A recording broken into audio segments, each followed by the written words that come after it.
కుటుంబము, నీ యొక్క గ్రామము, నీ సంఘమంతా కూడా యేసయ్య వైపు నడిపించాలని యేసయ్య ఉద్దేశము అని ఈ రోజు మనం ఏమి చేస్తూ ఉన్నాము అంటే స్వస్థత పొందుకొని దేవాలయానికి రావడం లేదు.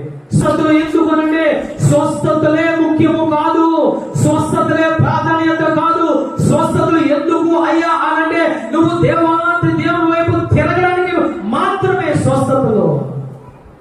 ఈరోజు నువ్వు స్వస్థతలు పొందుకోవడం మంచిదే, కానీ ఒకనొక రోజున ఆ స్వస్థత నేను విడిచి వెళ్ళిపోతూ ఉంది. లాజరు చనిపోయిన వాడు బ్రతికాడు, కానీ మరలా ఒకసారి చనిపోయాడు. యాయిరు కుమార్తె బ్రతికింది, కానీ మరలా ఒక దినాన్ని చనిపోయింది. ఎందుకయ్యానంటే సంబంధించిన స్వస్థత నువ్వు దేవాది దేవుని వైపు తిరగడానికి, తిరిగిన తర్వాత నువ్వు ఇంకా బలము పొందుకోవడానికి, బలము పొందుకున్న తర్వాత ఆయనతో నడవడానికి.